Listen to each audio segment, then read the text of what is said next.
حضرت یونس علیہ السلام کا واقعہ اسلام کی تعلیمات میں ایک عظیم سبق رکھتا ہے، جس میں ایمان، صبر، توبہ اور اللہ کی رحمت کی مثال دی گئی ہے۔ حضرت یونس علیہ السلام کا اصل نام یونس بن متا تھا۔ آپ کو اللہ نے عراق کے شہر نینوا کی لوگوں کی ہدایت کے لیے بھیجا تھا۔ نینوا کی قوم بت پرستی، بد اعمالیوں اور اخلاقی خرابیوں میں ڈوبی ہوئی تھی۔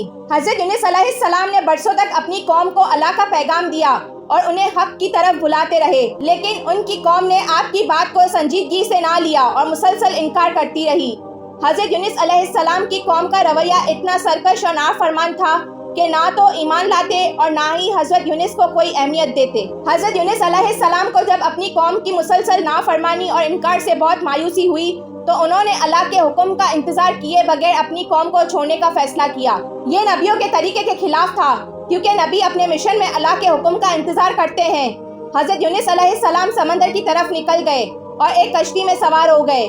کشتی میں ان کے علاوہ اور بھی لوگ سوار تھے۔ راستے میں سمندر میں ایک زبردست طوفان آ گیا اور کشتی ڈوبنے کے قریب ہو گئی۔ لوگوں نے فیصلہ کیا کہ کشتی کا بوجھ کم کرنے کے لیے کسی کو سمندر میں پھینکنا ضروری ہے۔ اس مقصد کے لیے قرآن اندازی کی گئی۔ 3 بار قرآ حضرت یونس علیہ السلام کے نام پر نکلا اور بالآخر آپ کو سمندر میں پھینک دیا گیا۔ جب حضرت یونس علیہ السلام سمندر میں پھینک دیے گئے تو اللہ تعالیٰ کے حکم سے ایک بڑی مچھلی نے انہیں نگل لیا۔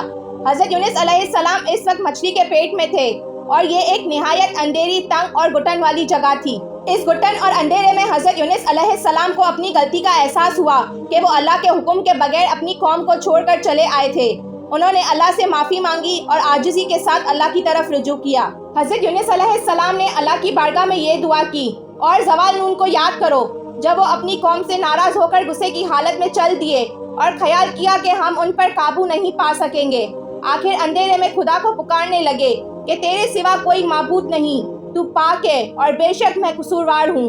حضرت یونس علیہ السلام کی یہ دعا ان کی دل کی گہرائی سے نکلی ہوئی تھی اور اللہ تعالیٰ نے ان کی توبہ اور دعا کو قبول فرمایا۔ اللہ نے حضرت یونس کو مچھلی کے پیٹ سے نکالنے کا حکم دیا اور مچھلی نے حضرت یونس علیہ السلام کو ایک صاف اور کھلے ساحل پر اگل دیا۔ حضرت یونس علیہ السلام مچھلی کے پیٹ میں کافی دنوں تک رہے تھے، جس کی وجہ سے ان کا جسم نہایت کمزور اور لاغر ہو گیا تھا۔ اللہ تعالیٰ نے ان کی صحتیابی کے لیے ایک بیلدار درخت اگا دیا تاکہ وہ اس کے سائے میں آرام کریں اور درخت کے پھلوں سے اپنی کمزوری دور کریں۔ اللہ کی رحمت اور کرم سے حضرت یونس علیہ السلام جلد صحتیاب ہو گئے۔ اللہ کے حکم کے مطابق حضرت یونس علیہ السلام دوبارہ اپنی قوم کے پاس گئے اور اس بار ان کی قوم نے حضرت یونس کی باتوں کو دل سے قبول کیا۔ حضرت یونس کی دعا اور اللہ کی مدد سے وہ تمام لوگ اللہ پر ایمان لے آئے اور اللہ کی نافرمانی چھوڑ دی۔ یہ واقعہ اس بات کا واضح ثبوت ہے کہ اللہ کی مدد ہمیشہ ان لوگوں کے ساتھ ہوتی ہے جو نیک نیت اور سچے دل کے ساتھ اللہ کی طرف رجوع کرتے ہیں۔